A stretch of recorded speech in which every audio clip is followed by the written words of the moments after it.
ठीक है, तो अब देखिए हमने last class wave optics start किया। वेव ऑप्टिक्स में पहले तो अपन ने न्यूटन की 2-3 बात करी और फिर मेन वो तो बहुत पहले से ही चल रहा था अपना। फिर मेन था हाइगेन का प्रिंसिपल। हाइगेन ने बेसिकली कंस्ट्रक्शन दिया था वेव मॉडल से चीजों को एक्सप्लेन करने का। तो उसने हाइगेन ने एक सिंपल सा पॉइंट बोला, तो उसने 3 ही चीजें डिफाइन करी। एक तो इंपॉर्टेंट था वेव फ्रंट। क्या था? Wave front. वेव फ्रंट क्या होता है? Wave front is the locus of all the points that are vibrating in same phase। तो उनका फेज क्या होना चाहिए? सेम होना चाहिए। तो उनका जो लोकाई होगा उसी को क्या बोला? Wave front. अच्छा, उसने क्या बोला कि एक सोर्स है, सोर्स से क्या होंगी? वेव निकलेगी। अच्छा, इसके आगे कैसे क्या बनाना? तो उसने बोला कि यार जो भी वेव फ्रंट, नया वेव फ्रंट आया है उसको मान लीजिए क्या सोर्स, और उससे क्या बनाइए? उसको सेकेंडरी सोर्स मानते हुए वेवलेट्स बनाइए। What is wavelet? वेव का छोटा सा पार्ट। तो आप वेव्स बनाएंगे, आगे जाएगा, और फिर क्या करिए? उन सब पे टेंजेंट या एनवेलप बना दीजिए, तो आपको सेकेंड वेव फ्रंट मिल जाएगा। ये स्टेटमेंट्स होते हैं, आपको स्टेटमेंट एग्जाम में हो सकता है। ठीक है, ओके। फिर उसके बाद में अपना क्या था? वेव फ्रंट था, फिर लॉ ऑफ रिफ्लेक्शन और रिफ्रैक्शन था। अच्छा, मेन ये याद रखना, पॉइंट सोर्स का वेव फ्रंट कैसा होता है? स्फेरिकल। ठीक है, पॉइंट सोर्स है, अब वो in all the direction it will move. तो जो वेव फ्रंट आया, लोकस आया, वो क्या है? एक स्फेरिकल। बट अपन बनाए कैसे थे? सर्कल बनाए, क्योंकि 2D बनेगा ना यहाँ पे 2। अच्छा, फिर लाइन का कैसा बनता है? एक लाइन है तो ऑल द डायरेक्शन में सिलेंडर। अच्छा, मान लीजिए कभी कोई बोले कि लाइट जो है पैरेलल लाइट्स है, पैरेलल लाइट्स है, लाइट सारी की सारी इधर जा रही है। ठीक है, ये वेव फ्रंट एक, तो लाइट किधर जाएंगी? उससे परपेंडिकुलर। अच्छा, the direction of propagation is perpendicular to the wave front. ये पॉइंट लिखा था क्या? समझा तो दिया ही था कि डायरेक्शन जो है वो क्या होती है? परपेंडिकुलर होती है। टॉप पे कितनी लाइन बनाई थी अपन? अच्छा, अगर लाइट रेज पैरेलल जा रही है, लाइट रेज कैसे जा रही है? पैरेलल, ऐसे पैरेलल जा रही है, तो वेव फ्रंट कैसा होगा? एक प्लेन। वेव फ्रंट कैसा होगा? प्लेन। अगर सारी जैसे सेक्शन में जैसे होता है ना मैग्नेटिक फील्ड किसी रीजन में, तो मैंने बोला कि यार लाइट जो है जैसे मान लीजिए वहां से रोशनी आ रही है, ठीक है, तो रोशनी पूरा एकदम पैरेलल आ रही है, ये दरवाजा खुला हुआ है और यहाँ से सारी की सारी पैरेलल रेज आ रही है, तो उसका वेव फ्रंट कैसा होगा? प्लेनर होगा।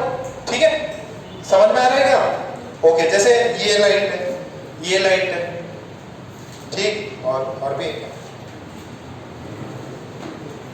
ये देखो, अब ये 4 हो गए ऐसा। अब ये 4 लाइट है, अब ये सारी के सारे ऊपर जा रही है, तो इनका वेव फ्रंट क्या होगा? ऐसा प्लेन होगा। ठीक है, अच्छा, प्रोपगेशन, जो डायरेक्शन ऑफ प्रोपगेशन है परपेंडिकुलर है किससे? Wave front. ठीक है, वेव फ्रंट के 3 चीजें याद रहनी चाहिए। पॉइंट का स्फेरिकल होता है, लाइन का सिलेंड्रिकल, और पैरेलल लाइन से तो प्लेनर हो जाएगा। ओके, फिर उसके बाद में अपन ने प्रूव किया था, मेन अपना इंपॉर्टेंट एक्सपेरिमेंट था YDST, Young's double slit experiment. तो यंग्स से पहले अपन ने क्या की थी? वेव्स की बातें करी थी। वेव्स क्या होती हैं? एक दूसरे पे सुपर इम्पोज होती हैं। अगर एक दूसरे पे सुपर इम्पोज होंगी तो क्या होगा? उनका जो एम्पलीट्यूड है वो क्या हो जाएगा? चेंज हो जाएगा। तो एम्पलीट्यूड चेंज होने के हिसाब से फिर अपन ने इंटेंसिटी में बताया था कि 2 वेव्स हैं, 2 वेव्स के बीच में क्या होगा? कुछ पाथ डिफरेंस आएगा।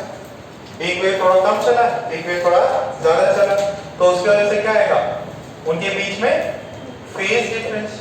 This is path difference and this is phase difference. Path difference से क्रिएट किया फेज डिफरेंस, फेज डिफरेंस से क्या क्रिएट किया? इंटेंसिटी के वैल्यूज में चेंज किया। तो जो इंटेंसिटी होती है वो I नेट कितना हो जाएगा? वो चेंज हो जाएगा। क्या क्या होता है? रियल फॉर्मूला क्या था उसका? I1 plus I2 plus 2 under root I1 I2 cos delta. तो ये तो था I1 plus I2 plus 2 under root I1 I2 cos delta, ठीक है, इंटेंसिटी चेंज हो जाएगी। अच्छा, एक इंपॉर्टेंट चीज याद आपको रखनी है कि जो वेव्स लिए हैं उनका फ्रीक्वेंसी डिफरेंट रहता है कि सेम रहेगी।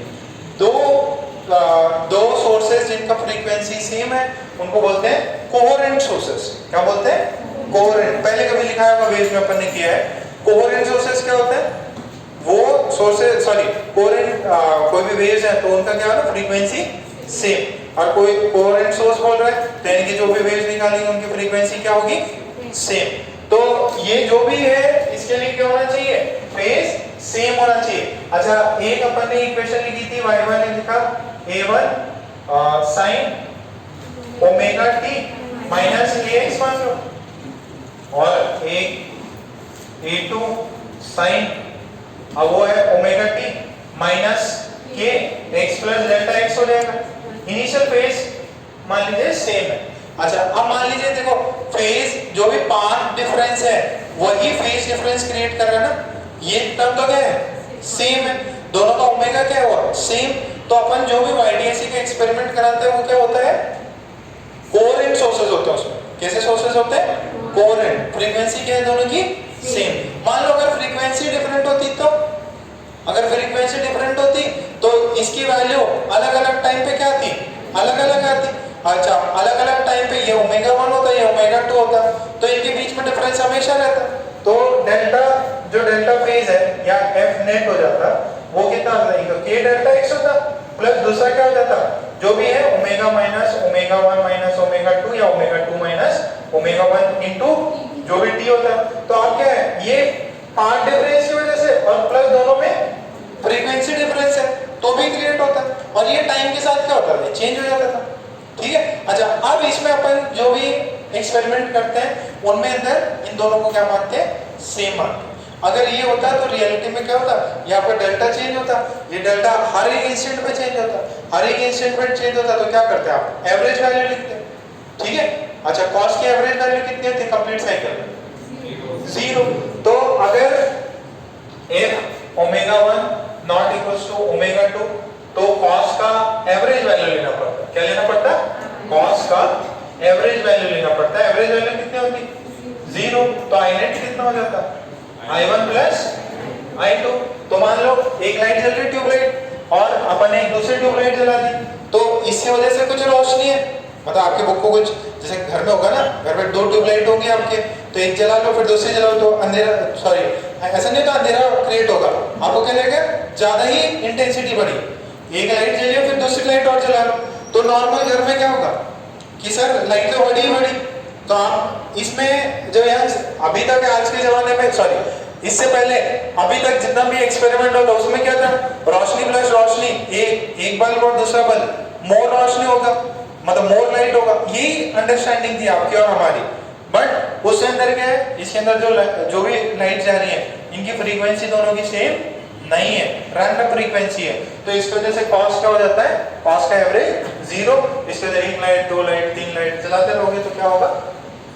सबकी इंटेंसिटी क्या होगी? ऐड होगी। बट ये वाला फर्स्ट टाइम ऐसा केस देखा। अच्छा, अब यंग देखो बहुत स्मार्ट था, उसने क्या किया? पहले तो सोर्स लिया और फिर एक स्लिट लेके उसके अंदर 2 छेद कर दिया उसमें। अब क्या हुआ? ये लाइट यहाँ आने वाली है, ये लाइट यहाँ आने वाली है। अब ये लाइट क्या करेगी?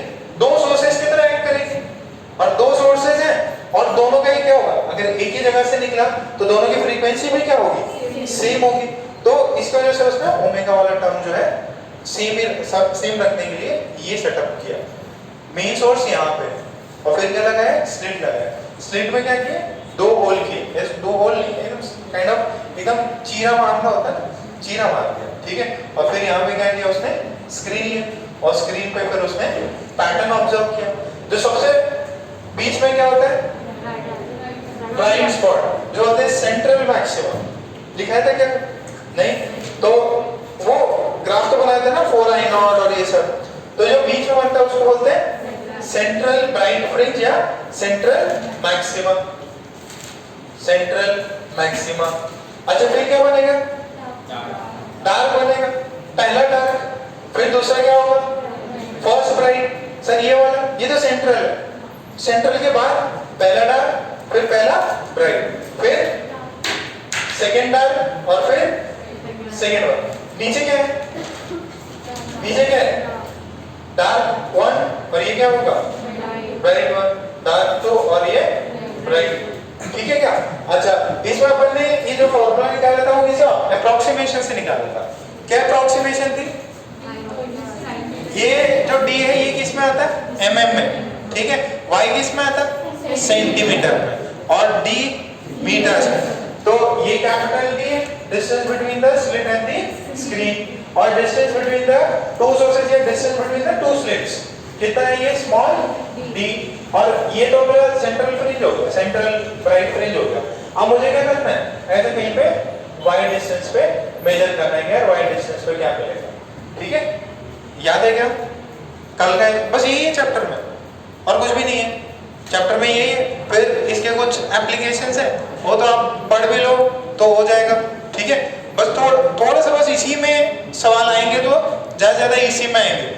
एडवांस लेवल पे कुछ अगर उसको घुमाना फिराना होगा तो लाइन जोड़ देगा, ये जोड़ देगा, आपको पढ़ाया जाएगा वो भी, बट अल्टीमेट सवाल तो इसी से होने वाला है। बस यंग्स ने ये किया, अब बाकी सब साइंटिस्ट लोग क्या हो गए? मिरर यूज किए, किसी ने लेंस यूज करने का किया, किसी ने प्रिज्म यूज किया। अल्टीमेट उद्देश्य क्या है? दो कोहेरेंट सोर्सेस क्रिएट करने और स्क्रीन पे उनका क्या लेना है? पैटर्न ऑब्जर्व करना है, और पैटर्न में ब्राइट डार्क ऐसे रहेगा। और ये मेन क्यों है? क्योंकि यहाँ पे जो फेज में डिफरेंस आ रहा है, यहाँ पे जो फेज में डिफरेंस आ रहा है, that is because of path. ठीक है, और पाथ की वजह से फेज, और फेज की वजह से इंटेंसिटी। नॉर्मल सेल्स में क्या होता था? नॉर्मल सेल्स में जो इनकोहेरेंट सोर्सेज होते थे उनकी वजह से कॉस डेल्टा एवरेज लेके 0 बोल देते थे, और सभी की इंटेंसिटी क्या होती थी? ऐड हो जाती थी। एक जैसे अभी अपने रूम में कितनी लाइटें लगी हुई है? 10 लाइटें लगी हुई, 2 यहाँ पे भी क्या, तो एक ही लाइट है, तो 11 लाइट है। क्यों लगाने की जरूरत है? क्योंकि रोशनी ज्यादा हो। अब ऐसा पता चला इतनी सारी लाइटें लगा दी, मेरे बोर्ड वाला पूरा पार्ट डार्क हो गया, तो ऐसा नहीं होता। ये सब क्या है? लैब के एक्सपेरिमेंट्स है। क्या है ये? लैब के एक्सपेरिमेंट, बट ऐसा रियलिटी में है। ठीक है, वेव्स के पैटर्न से आपने समझ ही रखा, ये वेव इधर से आया, दूसरा वेव इधर से आया, हमने देखा कि वो बहुत ऊपर चला गया, तो ये रियल में है। अच्छा, अब और इसमें क्या है? क्वांटम लेवल पे डबल स्लिट एक्सपेरिमेंट का ट्राई किया उन्होंने, तो वो तो और ही खतरनाक है। मतलब उसमें देखना, एक छोटा एक आइंस्टीन का भी है कुछ करके, क्वांटम मैन करके, उसके भी वीडियोस हैं। तो थोड़ा सा ना उसमें दिमाग ज्यादा घूम जाएगा आपका। उसमें क्या किया उन्होंने? क्वांटम लेवल पे किया, तो हालांकि ऑब्जर्वेशन में तो आने चाहिए थे, ऑब्जर्वेशन में पैटर्न बनना चाहिए था, बट जैसे ही कोई उस एक्सपेरिमेंट को ऑब्जर्व कर देता है, एक्सपेरिमेंट चेंज मार देता है। हाँ, तो वो मतलब अब चीजों को नहीं एक्सप्लेन कर पाते। अपन ने एक्सपेरिमेंट देखा, अब एक्सप्लेन नहीं कर पा रहे, तो कुछ ना कुछ मतलब लोअर लेवल पे नीचे जाके चीजें एकदम ही चेंज हो गई। ठीक है, तो उतना तो अपने सिलेबस में भी नहीं है। वो अगर आपको अच्छा लगे तो आप देख सकते हो, उसको थोड़ा नॉलेज ही इनहैंस होगा। बट वो सब क्वांटम लेवल हायर फिजिक्स जो मतलब आप ग्रेजुएशन में ये सब में कराते हैं। आईआईटी में फिजिक्स डिपार्टमेंट है ना, तो वहाँ पे बढ़िया रिसर्च वाले काम होते हैं। केमिस्ट्री डिपार्टमेंट भी है, बट वही है केमिस्ट्री में वो जो एमएससी ऑफर करते हैं लोग, एमएससी बीएससी, तो उसके अंदर भी है। केमिकल इंजीनियरिंग अलग होती है, केमिस्ट्री फिजिक्स मैथ्स डिपार्टमेंट भी होता है आईआईटी में, तो वो लोग भी सभी रिसर्च ही करते रहते हैं। बट वहाँ पे कौन से होते हैं? एमएससी वाले बच्चे होते हैं। बीएससी कहीं से और करके आते हैं, एमएससी वहाँ पे करते हैं। अब एमएससी में जैसे एमटेक के लिए गेट होता है, वैसे एमएससी के लिए आईआईटी में, और एमएससी मिलना बहुत इजी है, बहुत इजी है, क्योंकि वो उतने टफ वाले मतलब एकदम क्रीम बच्चे आते नहीं है। कोई भी जिसके भी जैम करके एग्जाम होता है, जैम जे, तो उसके थ्रू एमएससी भी आईआईटीज में आते हैं। ठीक है, आईआईटी का टैग लग जाता है, कहीं पे बढ़िया प्रोफेसर बन जाते हैं। सो चलिए ठीक है, यहाँ तक लिख लिया था अपन ने। फिर प्रॉब्लम स्टार्ट किए थे क्या? एकदम सिंपल से प्रॉब्लम है। अच्छा ये बताओ मुझे, ये तो मैक्सिमा की कुछ कंडीशंस आई थी। मैक्सिमा कहाँ बनता हुआ है, कौन से पॉइंट से बनता? पहला एक तो 0 पे बन जाएगा, दूसरा कहाँ पे बनेगा? लैम्डा कैपिटल डी वाई, पक्का यही है आंसर? ओके। फिर second 2 lambda capital D by फिर अच्छा मैंने एक फ्रिंज विड्थ बताया था, फ्रिंज विड्थ क्या होती है? Difference between the two maxima consecutive maxima, ये difference between two consecutive minima. और मिनिमम कहां बनेगा? एवरेज निकाल लो, कितना एवरेज आएगा? लैम्डा डी बाई 2d, ये कितना आएगा? 3 लैम्डा डी बाई 2d, ये कितना आएगा? 5 लैम्डा बाई 2d। तो ये पार्ट आपका आया, ठीक है क्या? तो ये मैक्सिमम मिनिमम के मैंने केसेस बताया। अच्छा ये आया कहां से? ये अप्रोक्सीमेशन लेके आया, ये जो भी आंसर है अपने कहां से है? अप्रोक्सीमेशन। अप्रोक्सीमेशन में क्या लिया था अपन ने? d is much greater than y and d is greater than small d। तो यहां से देखो, यहां से कुछ ऐसा लिया था और यहां से कुछ लिया था। तो मैंने बोला ये जो पार्ट डिफरेंस है इसकी वैल्यू कितनी बताई हुई थी? d sin theta. Path difference की वैल्यू कितनी है थी? d sin theta. अब मैंने बोला ये सब कुछ छोटा है तो sin थीटा को कितना लिया अपन? sin थीटा को क्या लिया था? tan theta, that is theta. और उसकी वैल्यू कितनी आ गई थी यहां से? y बाय कैपिटल, ठीक है? ये अप्रोक्सीमेशन है, याद रखना है इसमें। ओके, तो फिर आगे इसमें सवाल कंटिन्यू करते हैं। चैप्टर सिंपल है बट वही है, बच्चे नहीं पढ़ाई करते हैं, बच्चों को पता ही नहीं था क्या किया, तो इसके वजह कुछ भी नहीं पढ़ते। क्या बोलते बेटा? क्या ये आगे क्या विनीता है क्या? रख लो बेटा फोन, तो रख लो अंदर, साइलेंट कर लेते 10 मिनट से, हो ही नहीं रहा है ना, हैंग कर गया। ओके लिखे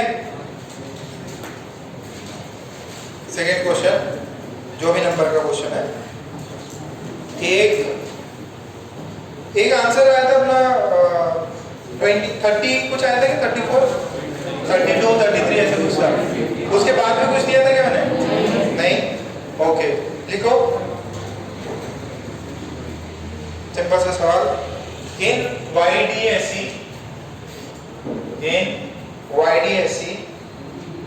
the width of one slit is double the width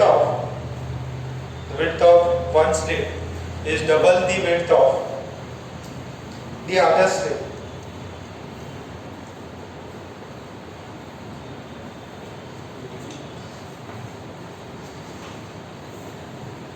ठीक है, फिर लिखे assume the amplitude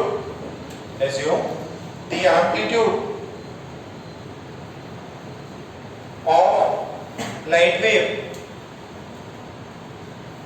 is directly proportional to the slit width. Is directly proportional to the slit width.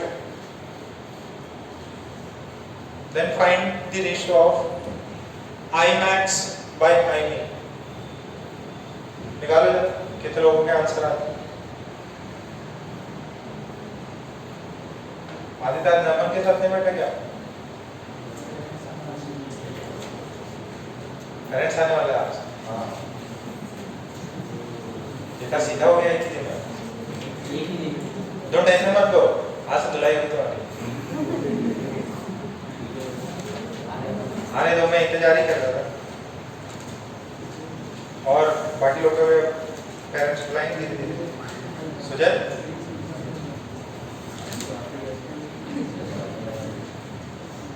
निकालो जरा कितने लोगों का आंसर आता है। क्वेश्चन में सब कुछ दे रखा है उसने।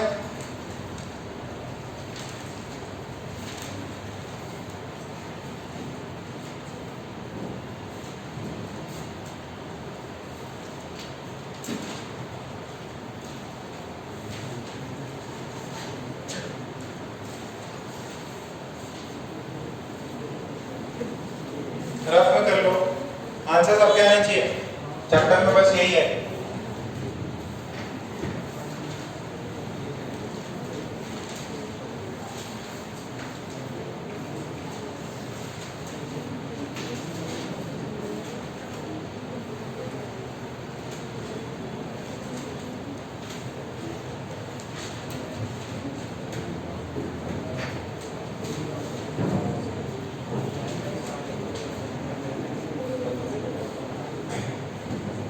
एक की विड्थ दूसरे की विड्थ से डबल है क्या? और एम्पलीट्यूड किससे प्रोपोर्शनल है? विड्थ से। तो एक का एम्पलीट्यूड दूसरे से क्या हो? डबल हो। 9/1। अच्छा एम्पलीट्यूड डबल है, इंटेंसिटी क्या होगी? 4 time. Intensity directly proportional to amplitude का square.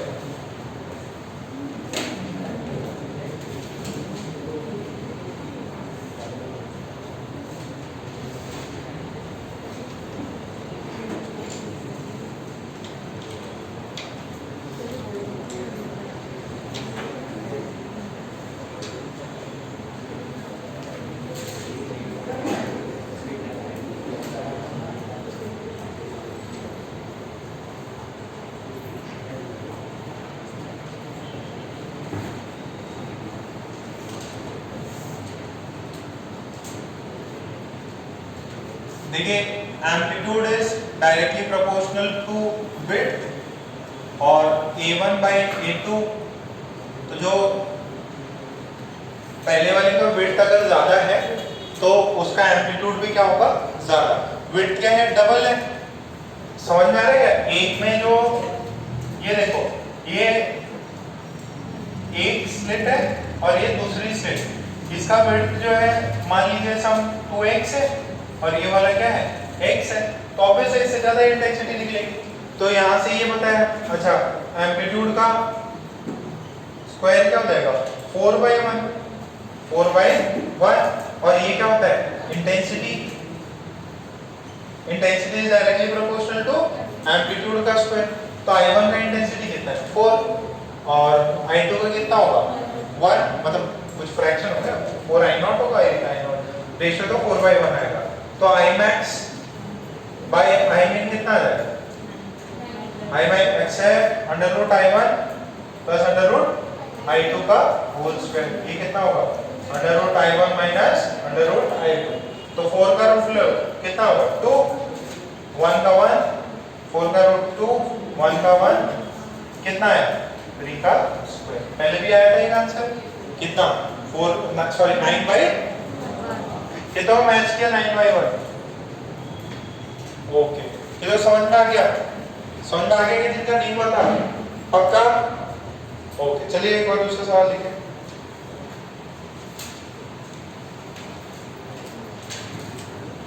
in YDSE if the intensity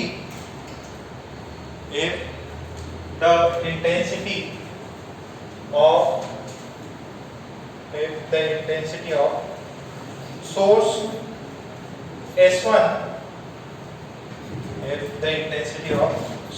S1 is 0.81 watts per meter square and intensity of second is 0.25 watts per meter square, then find। ऐसे ये किस में experiment हो रहा है? YDSE। तो समझ जाना है कि वो स्लिट है S1 है और एक S2 है। S1 से आ रहा है 0.81 और S2 से 0.25। सर आप तो बोले वो सब सेम रहता। अरे फ्रीक्वेंसी सेम रहती है, उसको जो चीरा मारा है उसको तो बड़ा कर सकते हैं ना। 2 बार ब्लेड मार दो तो बड़ा हो जाएगा थोड़ा, ठीक है। तो इसकी वजह से अपन ने क्या किया? इंटेंसिटी उसकी चेंज कर रखी बट फ्रीक्वेंसी सेम। आपको बताना है find value of Imax and Imin। Find the value of Imax and Imin।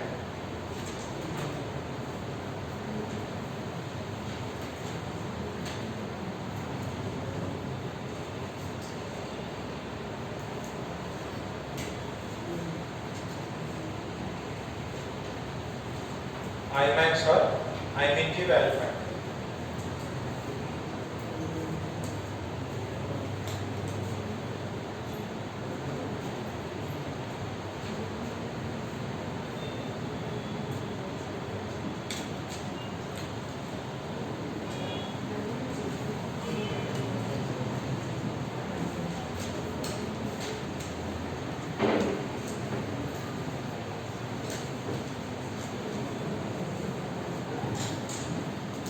आ गया क्या?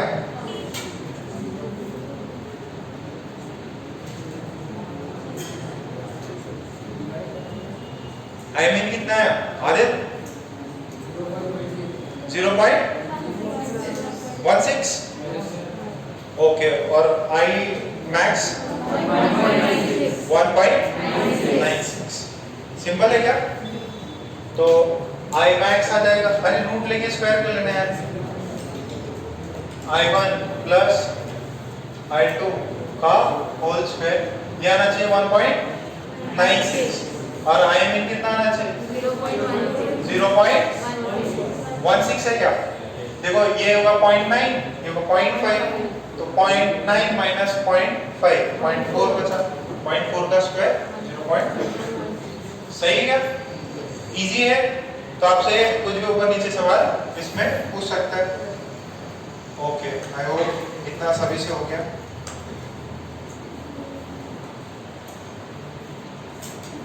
नेक्स्ट अच्छा सवाल है। इन YDAC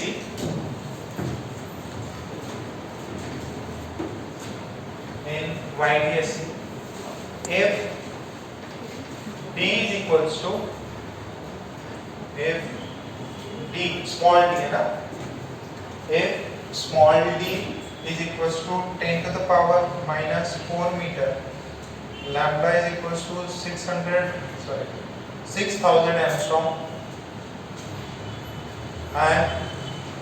and the screen is placed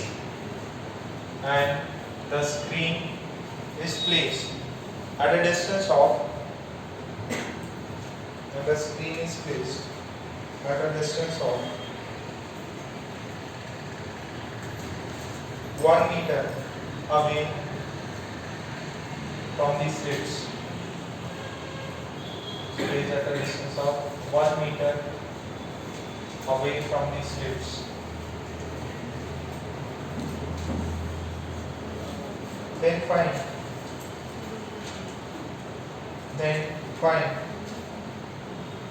the distance between two consecutive bright fringes.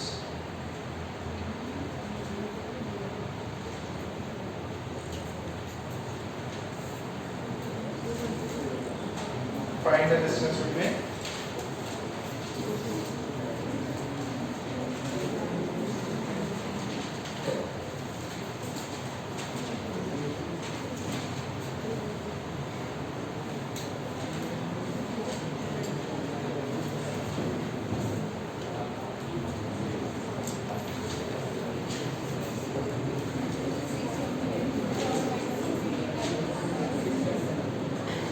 हाँ 6 आएगा। ओके, mm में कितना आएगा? अच्छा, ये 6 क्या है एक्चुअल में? Fringe width, distance between two consecutive bright spot is fringe width. तो फ्रिंज विड्थ का फॉर्मूला क्या होता है? फ्रिंज विड्थ कितना है? Lambda capital D small D. Lambda कितना है? 6000 एंगस्ट्रॉम। पावर कितना हो एंगस्ट्रॉम में? -10। डी कितना है? 1। स्मॉल डी कितना है? 10 to the power minus, cut गया कितना है?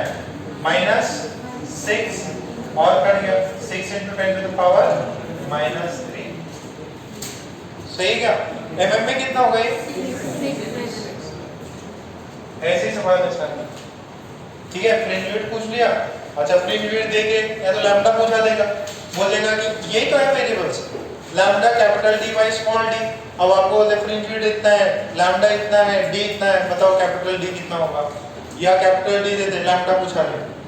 यही है सारे सवाल इसमें, बस फॉर्मूला बस यही है, lambda D by small D. यही आपका सेंट्रल फ्रिंज से फर्स्ट ब्राइट स्पॉट का जगह है, और इसे हाफ कर लोगे तो डार्क स्पॉट निकल आएगा। ठीक है, और ऊपर भी पैटर्न रहता है और नीचे भी पैटर्न रहता है। नेक्स्ट क्वेश्चन देखो।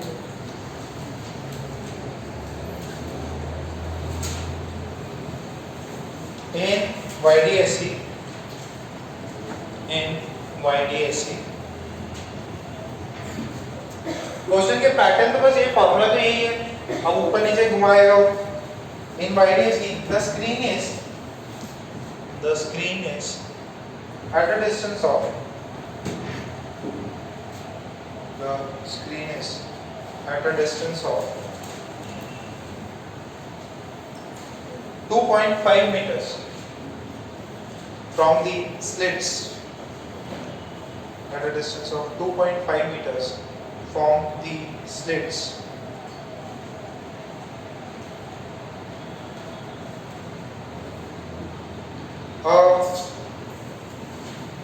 A white light is passed through the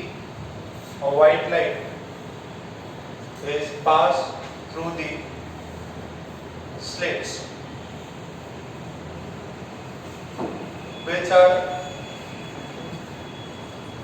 which are separated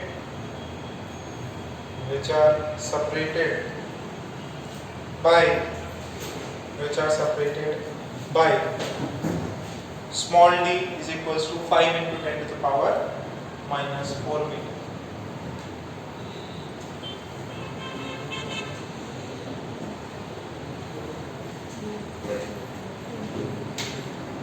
ठीक है, और फिर उसके अंदर लिखो the first violet and red fringes, the first violet and red fringes are formed at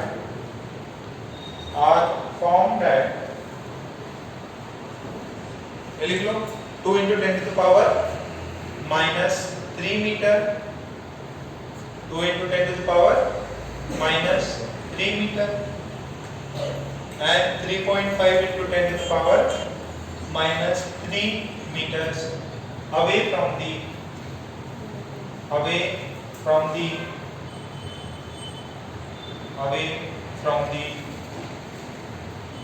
central wide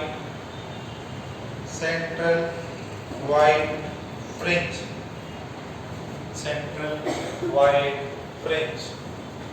find lambda v and lambda r, find lambda v and lambda r।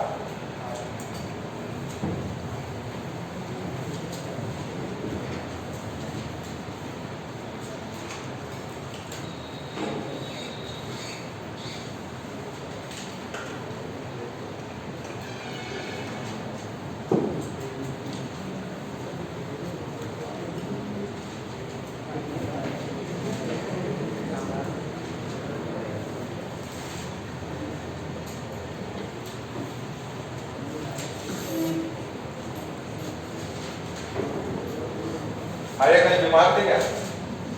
ठीक होगा एक दिन में? यार एक ऐसी बीमारी होती है एक ही दिन में ठीक हो जाते लोग। हाँ, वे अच्छे फील करते। और कौन बीमार था? ये बीमार था। सुजल भी था क्या? चला है। वेदांत आया था क्या? हाँ, वहाँ बैठे हैं। पूरा आएंगे शाबाश हो रहा और अब बीच से बैठ रहा, पता नहीं क्या समझ में आ रहा। कल क्लास नहीं की तो किसी को समझ में नहीं आ रहा वो क्या चल रहा है। ये ऐसे ही 2-3 दिन के लेक्चर है, मतलब चैप्टर्स खत्म।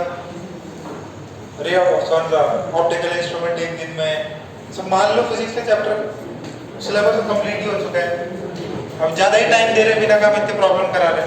तो इसमें क्या पूछा है? लैम्डा, पहला ब्राइट स्पॉट ये क्या है? This is Y for violet, ये किसका है?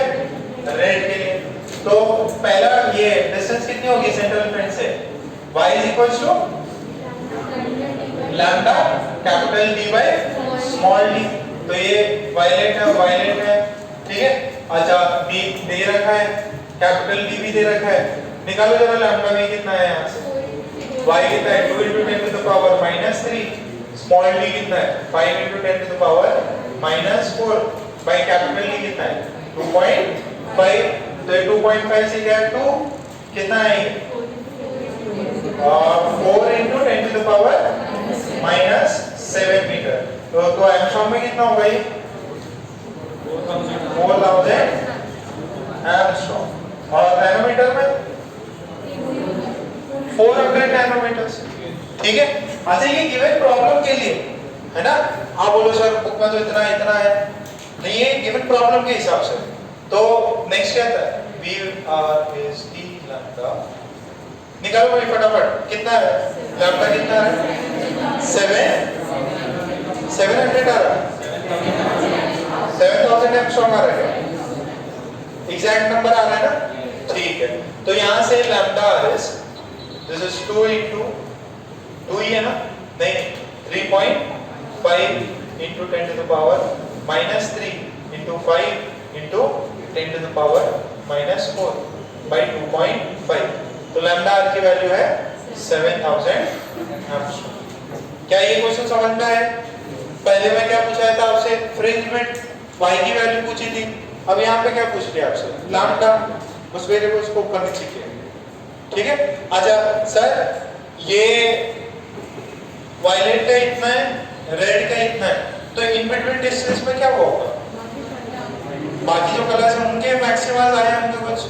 ठीक है, ओके। तो नेक्स्ट एक और सवाल, ये सबका हुआ कि नहीं, कितनों को समझ में आ गया, सही आंसर आया था, सही आंसर आया था, और ये आंगा तुमने आया क्या, वो नहीं है, सॉरी दूसरी तो है, ठीक है, सब तीनों एक जैसी। नेक्स्ट है ये, थोड़ा दिमाग लगाना इसमें, वैसे है easy, in YDSE the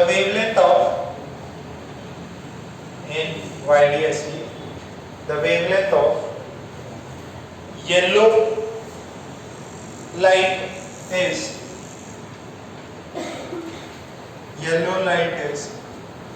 589.3 nanometer, 589.3 nanometer, and capital D is 1 meter, capital D is 1 meter। लिखो D 10th bright fringe, the 10th bright fringe has its position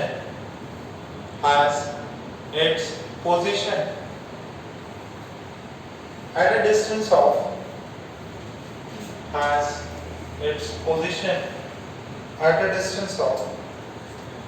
12 mm as its distance, 12 mm from the central maximum. Find the distance between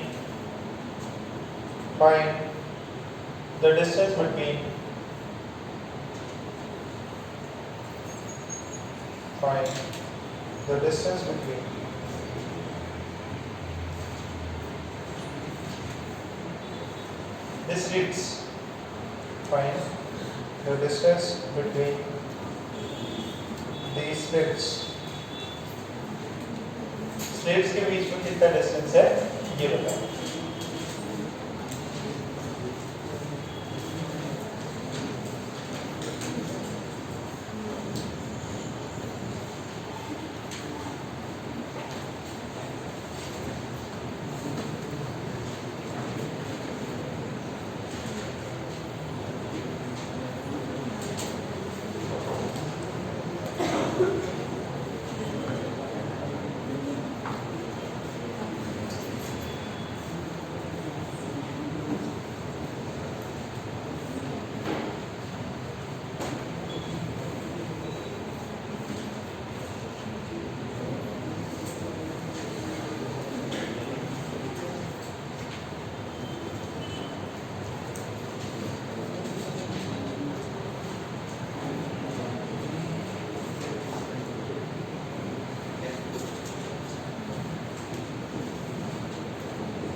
इतना difficult है क्या?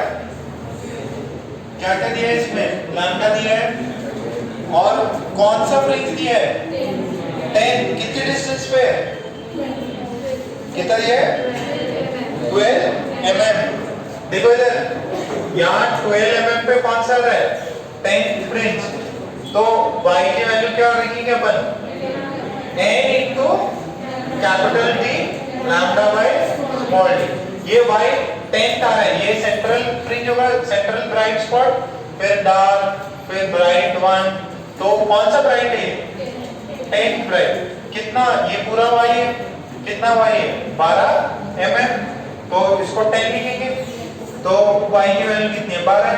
10 to the power -3। n कितना है? 10।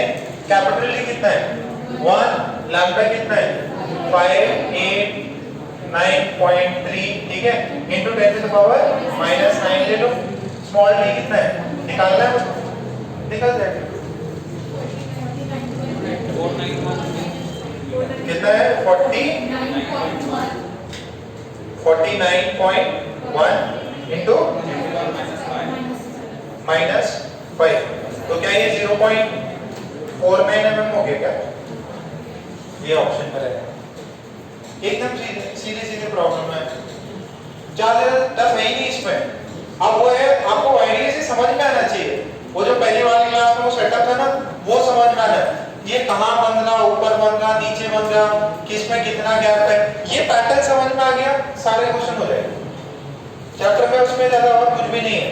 जो भी सवाल है मेजॉरिटी 80% 90% जो भी सवाल रहेंगे वो आईडीएससी के, फिर बाकी 15-20% का कुछ एक्स्ट्रा कॉम्बिनेशन जोड़ के सवाल बच जाएंगे, ठीक है। तो चलो ये थोड़ा सा एक अच्छा सवाल है, देखते हैं कितने लोग कर पाते हैं इसको। आपको मैथ्स आती है, ट्रिग्नोमेट्री आती है, ये करके दिखाओ। देखो, इन YDSE the separation between two slits in YDSE, the separation between two slits is 2 into 10 to the power -3 meters.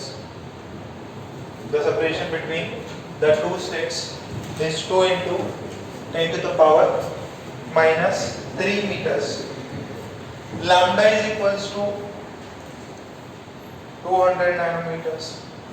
D is equals to 2 meters. If लिखो,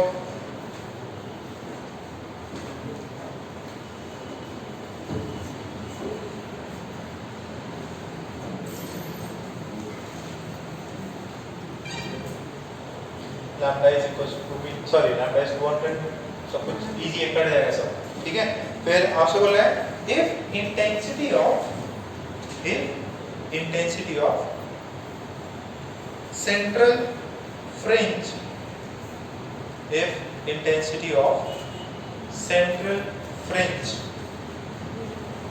is 0.2 watts per meter square.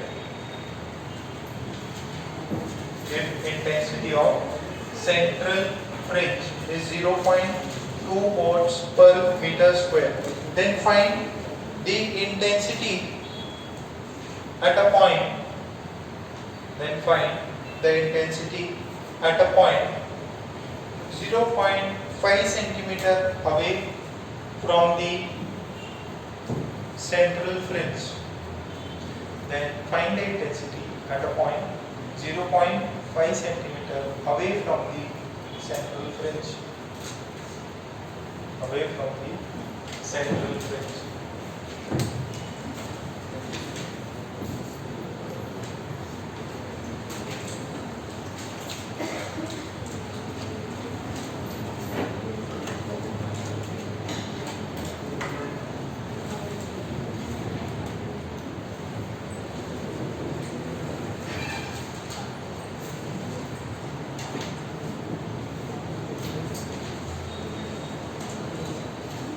अच्छा सवाल है, तगड़ा सवाल है,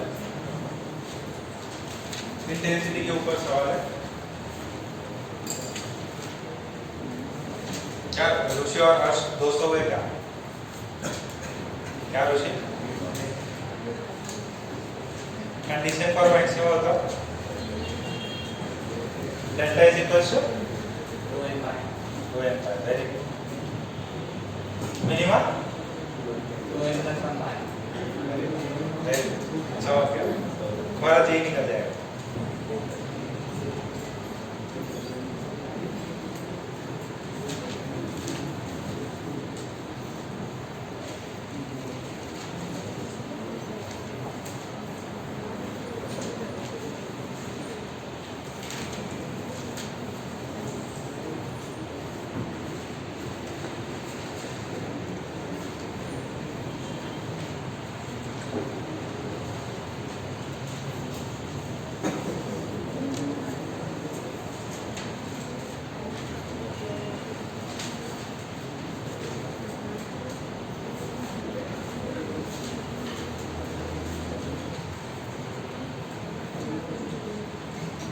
दोनों सोर्सेज जो है दोनों स्लिट्स जो है वो सेम अमाउंट ऑफ इंटेंसिटी दे रही है ना।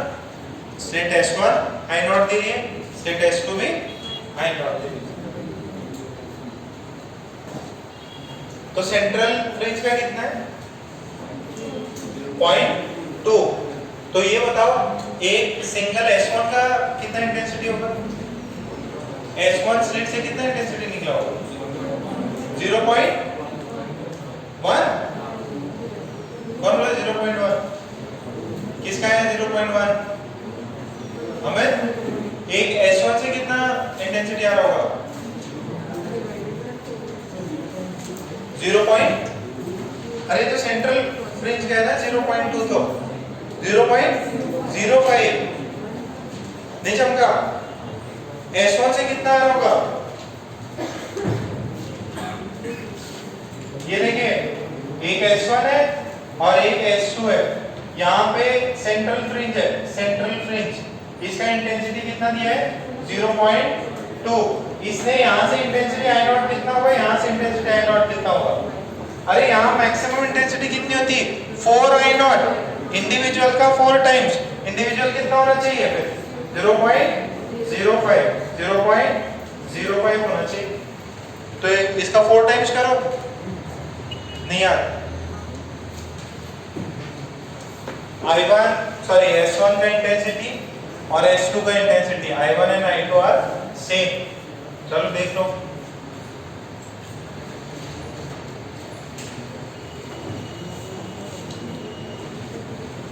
इस फॉर्मूले को याद रखना, इधर देखो। I नेट की वैल्यू कितनी होती है? I1 plus I2 plus 2 under root I1 I2 cos delta. क्या I1 और I2 सेम है यहाँ पे? तो I नेट की जो वैल्यू हो जाएगी that is I not plus 2, ये क्या हो जाएगा? Under root I not into cos delta. कितना हुआ ये? 2 I नॉट। ये कितना हुआ? 2 I नॉट। फिर क्या हुआ? cos delta. आप कुछ कॉमन निकाल सकते हैं क्या? तो I नॉट कॉमन निकाल लीजिए, 1 प्लस cos डेल्टा। तो I नेट की वैल्यू हो जाएगी। अच्छा इधर देखो, यहाँ पे मैक्सिमम वैल्यू कितनी हो सकती है cos की? 1। तो 1 प्लस 1 कितना हुआ? 2 और into 2 I not 4 I not. Minimum value कितनी हो सकती है? -1। तो 1 माइनस 1 0, मिनिमम इंटेंसिटी 0। ठीक है, ओके। अब इसको कुछ लिख सकता हूँ क्या? इसको हाफ एंगल में कुछ लिख सकता हूँ? कितना लिख सकता हूँ?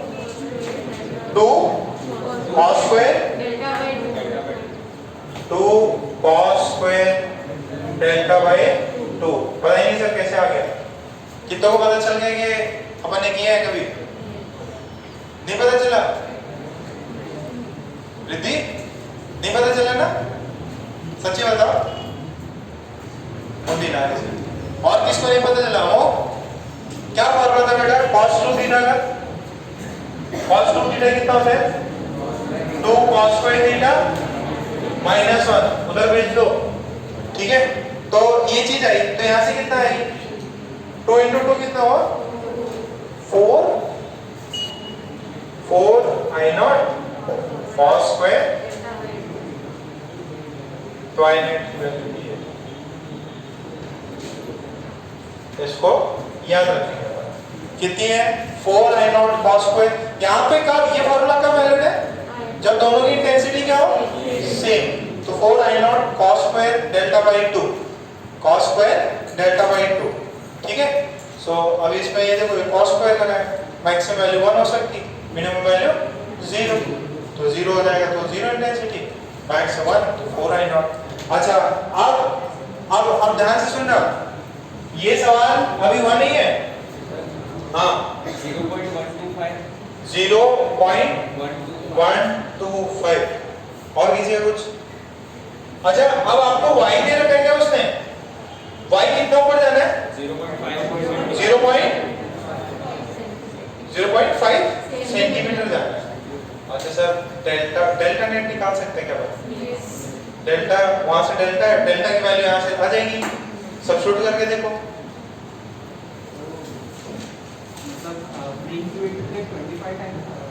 फ्रिंज क्या 25 टाइम्स सर ब्राइट फ्रिंज हुई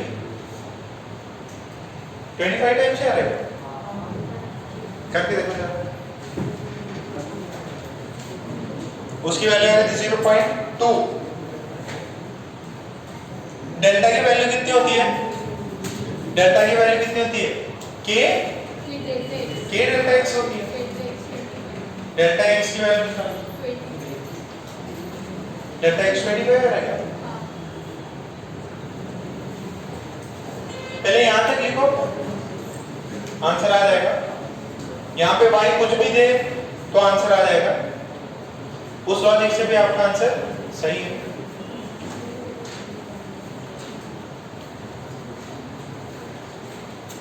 ये एग्जांपल में ये डायरेक्ट सवाल आ सकता है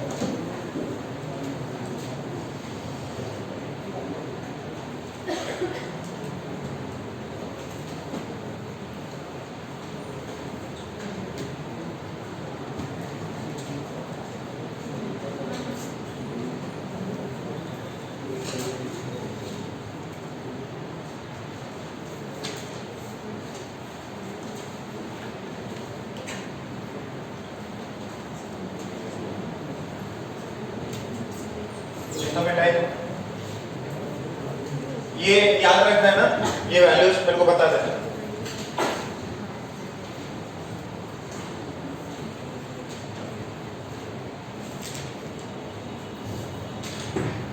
अब देखिए ये I net किसी भी पॉइंट पे निकालने के लिए 4 I naught cos square अब अपने पास में है डेल्टा बाई 2 और डेल्टा जो फेज डिफरेंस होता है ये this is k delta x इसकी वैल्यू k डेल्टा x।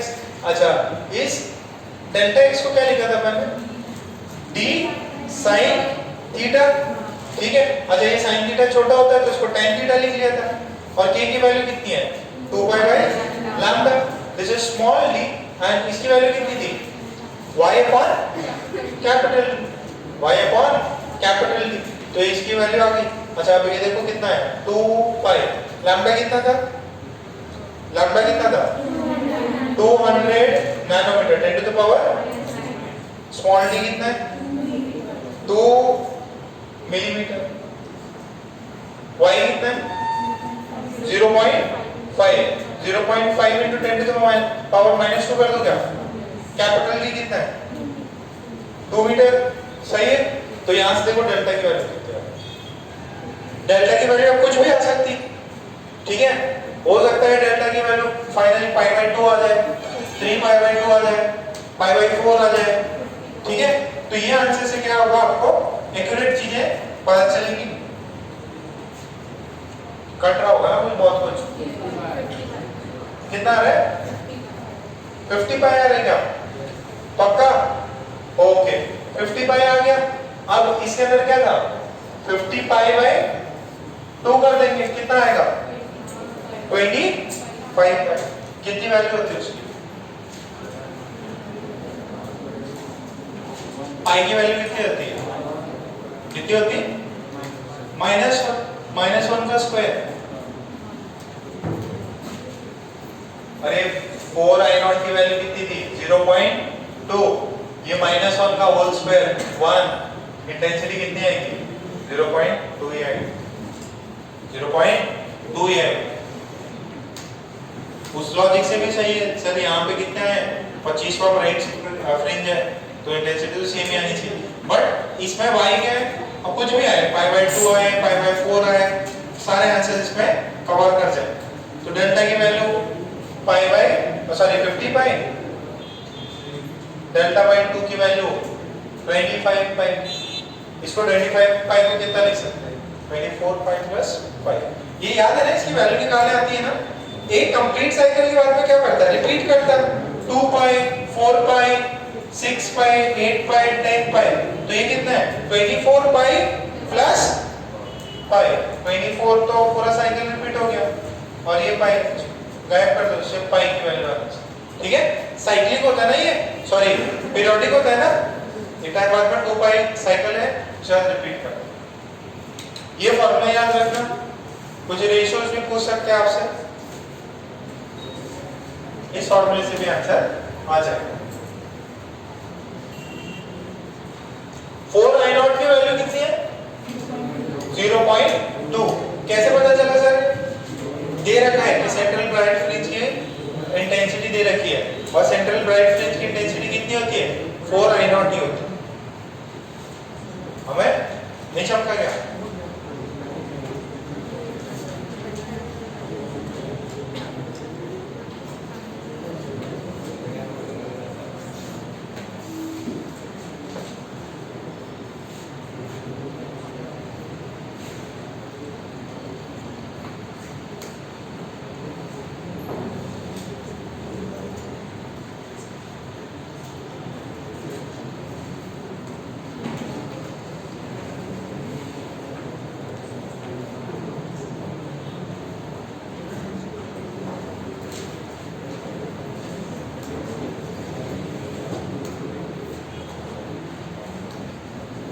इतना हुआ, नेक्स्ट करें।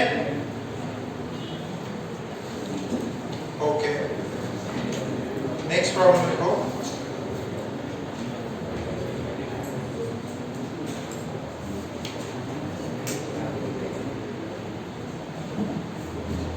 A beam of light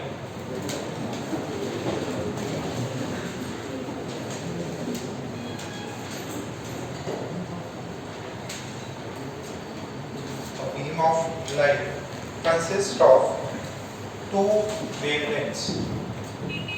A beam of light consists of two wavelengths, lambda 1 and lambda 2. Lambda 1 and lambda 2 used in, sorry, it is लिखो lambda 1 and lambda 2 for stop लगा के, it is used in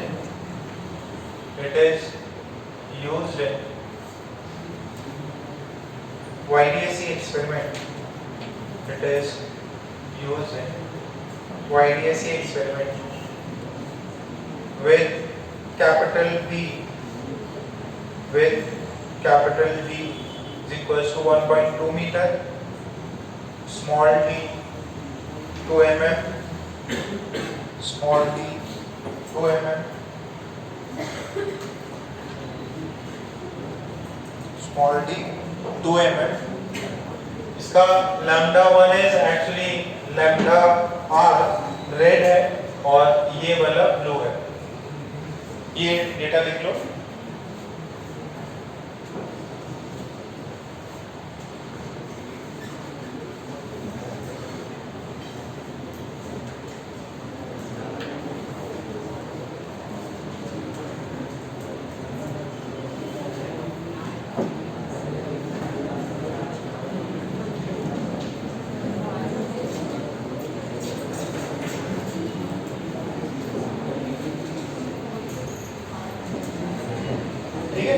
data लिखा तो उसके अंदर पहला लिखे point, क्या हो गया व्यवस्थित खड़े हो, पीछे चले जाओ, व्यवस्थित खड़े हो जाओ, पीछे जाओ, उस वाले बेंच पे चले जाओ, इसके साथ में अमित के उधर, पंखा भी चल रहा है बढ़िया, साथ में ही बैठना, वो वाले बेंच पे, खाली जो बेंच है ना अकेले, ये तुम्हें भी सुधार आ जाएगा, आवाज कितना बढ़िया सुधार आया इसमें, तुम्हें आवाज भी नहीं आ रही, तो ऐसे रहोगे जेनरल सिलेक्शन हो जाएगा, ये तो बहुत ज्यादा डिफिकल्टी है। अच्छा अभी उसमें लिखिए find the position of third right fringe, find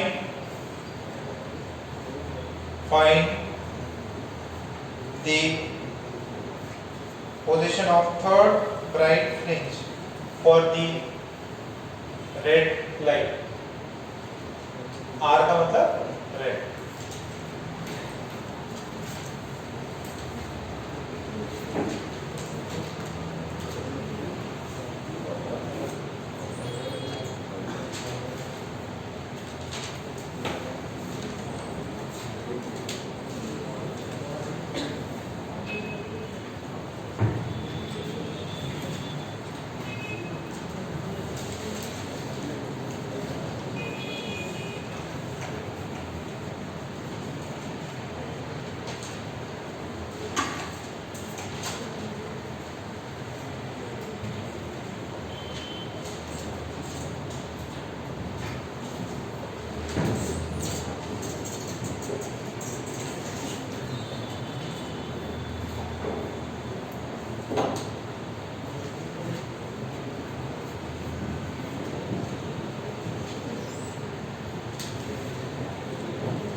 MM में कितना आएगा? एमएम में निकालो ना 1.17 कितना आया? फॉर्मूले में वैल्यू डालनी है।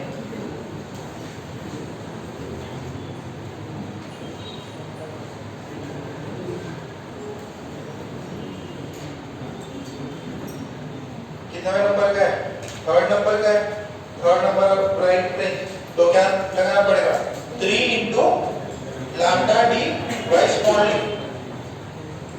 वेरी गुड, इधर तक आ गए, शाबाश। कौन भी आएगा?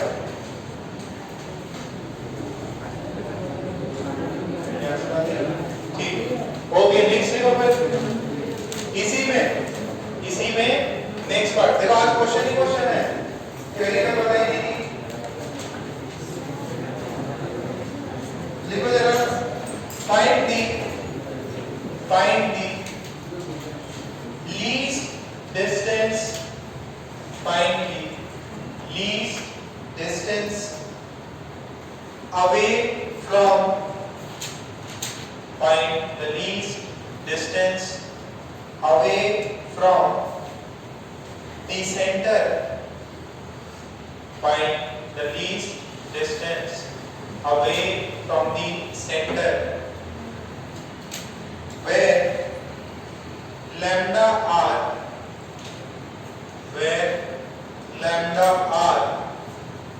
and lambda blue coincide, where lambda r and lambda blue coincide।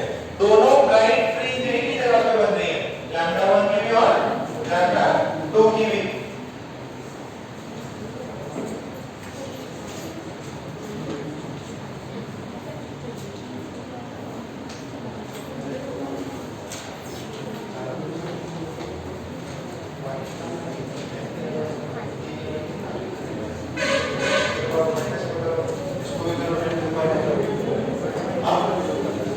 पहले क्वेश्चन का ही पार्ट है ये, पहले क्वेश्चन का ही पार्ट है। चलो कितने डिस्टेंस पे दोनों कोइंसाइड कर देंगे?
डिस्टेंस निकालो कितना रहा?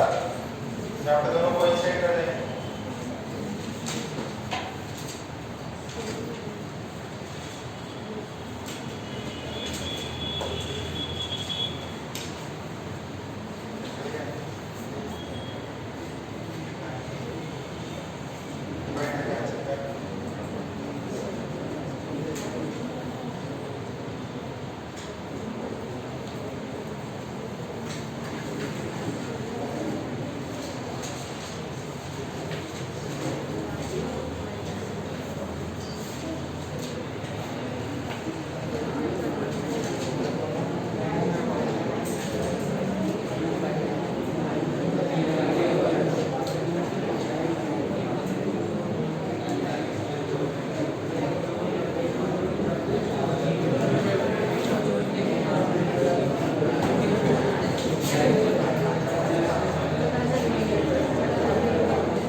कितने का आया?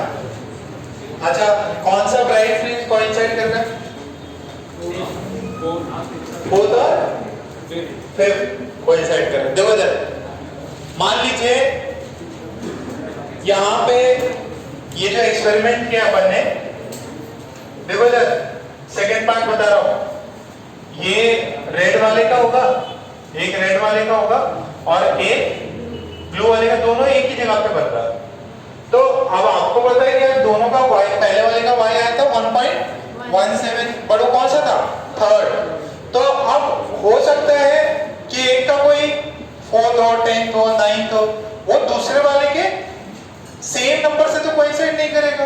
क्यों नहीं करेगा? दोनों का फ्रिंज विड्थ क्या है? अलग है ना।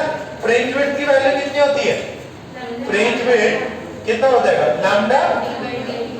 तो कैपिटल डी स्मॉल डी तो सेम है, बट ये लैम्डा डिफरेंट है, तो फ्रिंज विड्थ अलग है।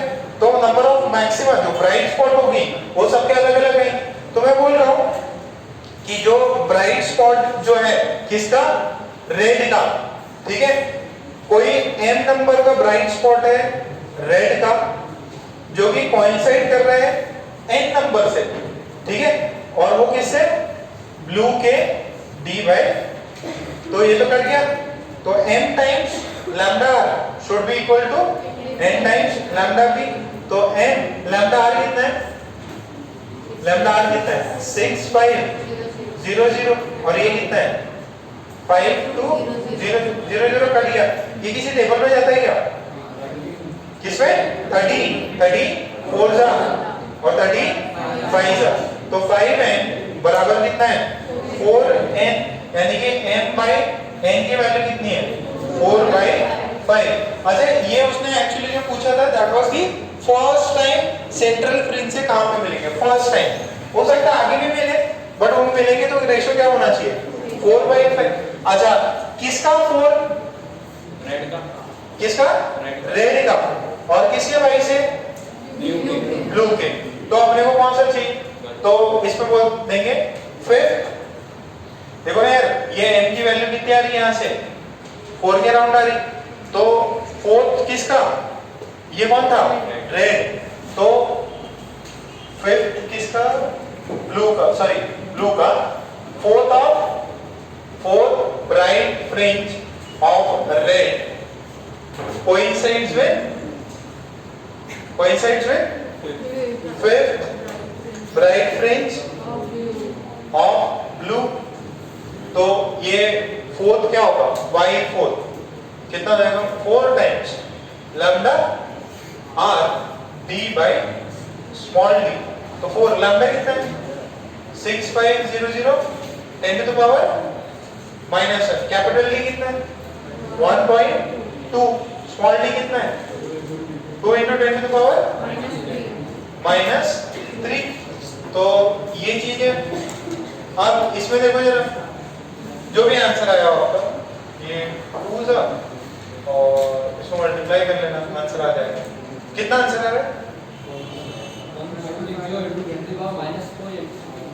10 to the power, अरे ये तो देखो, ये 3 है, 7 पावर 5, और ये कितना है?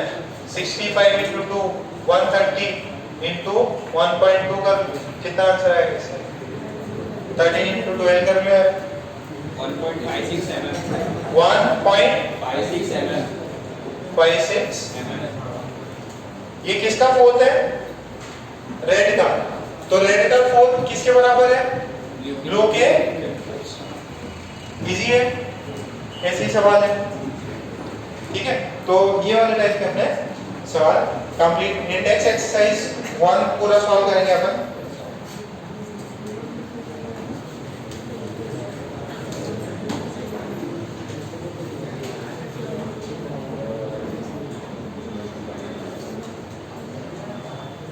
चलो थोड़े से और सिंपल से सवाल है वो और कर लेते हैं।